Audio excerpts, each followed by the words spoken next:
What's up everybody, Matt Moran here for another quick drive video. So this time I am in the 2020 Acura TLX PMC edition. And so this PMC edition is a very special limited thing. They're only making 360 of these. And so it's very rare. And so basically what it does, obviously you get the very special Valencia Red Pearl paint, which is fantastic. It's a color from the NSX. And also these are hand built in the same factory that the NSX is built at. So it's a much more specialized build process than what you get with a normal TLX. So that's kind of the main things as far as the specialness goes. Now, it's also the only way you can get the advanced package, which gives you the heated and ventilated seats, heated steering wheel, heated rear seats, ambient lighting, all those types of things that are usually reserved. If you go for an A-spec version of the TLX, you don't get all those things. And so that's something that you usually have to choose. You either want the A-spec package, which is a little more, bare bones than what you get with the advanced package, which is the full-on, luxury model. So this PMC combines that advanced package and the A-spec package and gives you, all the other packages. So basically it's a fully loaded TLX, even beyond what you could normally fully load up a TLX to be. So because of that, this one is around $51,000. And $51,000, you might think that that's a little high, but honestly it's a bargain, because if you were to just get a normal A-spec TLX, those are going to be, around $47,000. And then, this package, this advanced package, is usually about $3,800 as well. So basically the cool hand-built feature and having this red paint and everything you're getting for free, because if you were to even be able to option up all this stuff, it'd still be 51 grand anyway. So it's really not, you're not paying a premium for this PMC edition, and so it's actually a really good bargain in that regard. So anyway, that's enough of all this stuff in regards to the PMC. But I've actually never driven a TLX before, and a lot of you were asking for a review on one, and unfortunately I only have about 20 or 30 minutes here to film with this one, so I don't have enough time to do a full review on it. But I will say that it's a very nice thing to drive. It's very refined and comfortable, and obviously the TLX at this point in its life is at the end of its life cycle. They've already teased what the new TLX is going to look like with the Type S concept, but I think the TLX has actually aged pretty well. So they did add the smartphone integration, so now you have Apple CarPlay and Android Auto. You still do have the dual screens, and it's not bad. It's not amazing either. It looks a little dated, especially the top screen. The navigation maps and stuff all look like they could easily be 5 years old, maybe even closer to 10. They're dated looking for sure. And that is one thing, like for example, I already reviewed the RDX, which gets the new Acura interior, much improved, so much nicer. I really enjoyed the interior and the new screen setup those have and stuff.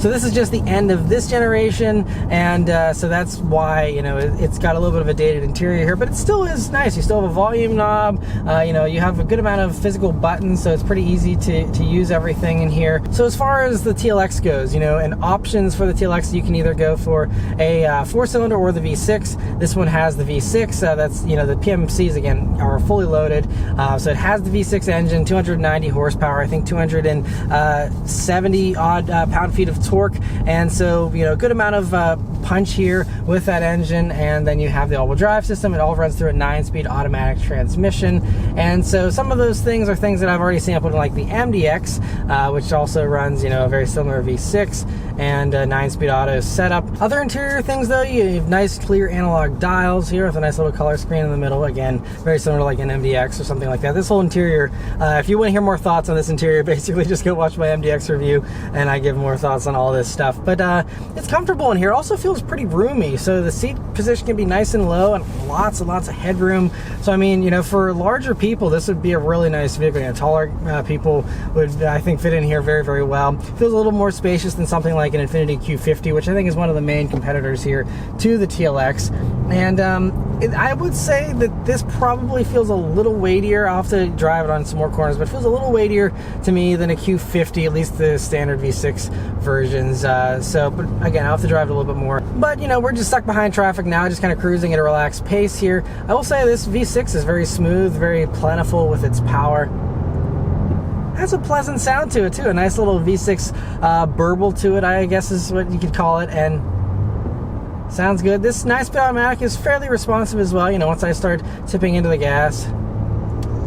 it gives me some nice acceleration without immediately downshifting. Some of these, you know, transmissions that have tons and tons of gears, they're always jumping all over the place for, you know, a different gear. This doesn't seem to do that as much. It seems to, you know, hold gears a little bit more, which is nice. You also have the full Acura safety suite in these, which includes, you know, lane keeping assist, adaptive cruise control, all those types of things. So very high tech as far as the driver safety stuff goes. That is one thing they've kept very modern, even if the infotainment stuff is a little dated. Then we're going to go ahead and put up into the Sport Plus mode. That's the most dynamic mode, and give it a little rolling acceleration here. Yeah, nice strong performance, very, very strong.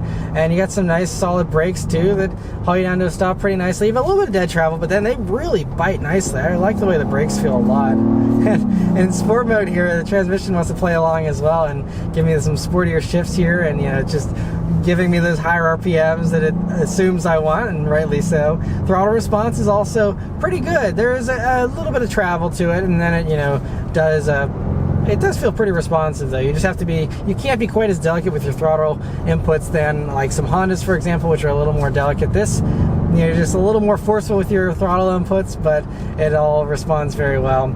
And obviously I'm just on some like residential back roads, so I can't really push it a whole lot to really test, you know, the all-wheel drive system or, you know, the handling too much.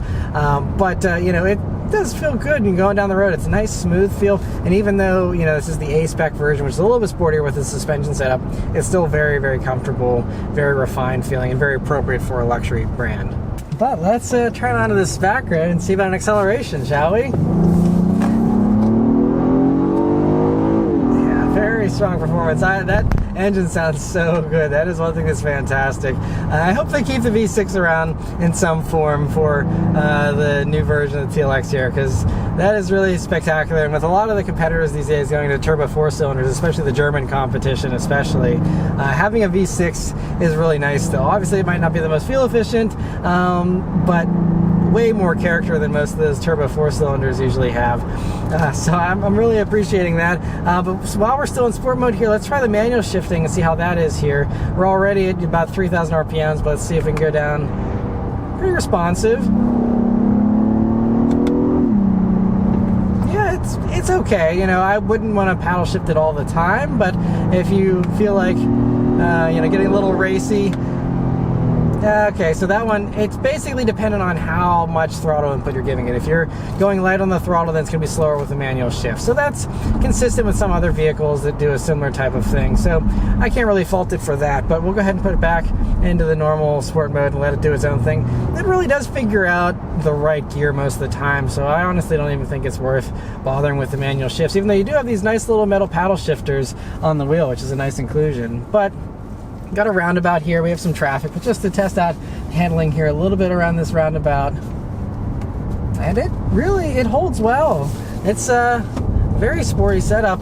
So yeah, when you do push it, it kind of holds up. You know, the A-Specs are pretty good handlers. You know, I was really impressed with the RDX A-Spec especially. That really handles well, and this is you know, also very impressive handling. But, yeah, overall the TLX is a really pleasant thing to drive. I'm glad I've now finally driven a TLX. I'd love to do a full review on one, but you know, I'm not sure if I'm going to get the opportunity to do that. So definitely let me know any additional questions you might have in the comments below about the TLX here. Overall, I really like it though. It's a very smooth riding vehicle, and at $51,000, you know, having the torque vectoring all-wheel drive system and stuff is nice. And you know, I just, you know, there are a lot of competitors at that price point these days, and so it just depends.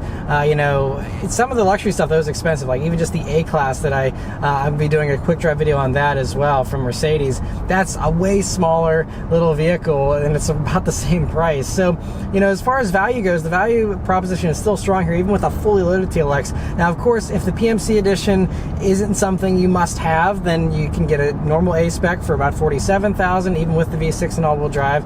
If you can do without those things, you can go even lower than that. And then, of course, there's incentives and things too, especially since this vehicle's towards the end of its life cycle. So there's some deals to be had on these, and you know, in those 40,000 ranges, it's going to be a very strong, you know, value proposition compared to a lot of the competitors, which are going to be, you know, a good bit more expensive in many cases.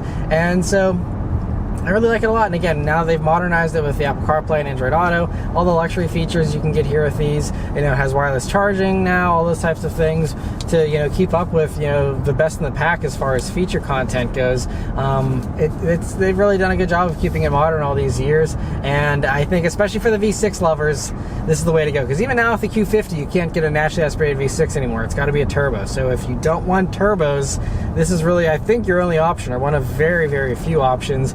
And it's very sweet. That's all you need to listen to. If you enjoy that, the TLX is probably going to be your pick for, you know, a mid-sized sports sedan, because it is really a sweet sound. It's something that I miss from a lot of the competitors these days. So anyway, huge thanks to Acura for bringing out the TLX PMC edition here for me to do a quick drive video on. Let me know your thoughts on it in the comments below. Thank you guys very much for watching. I'll see you on the next one. Take care.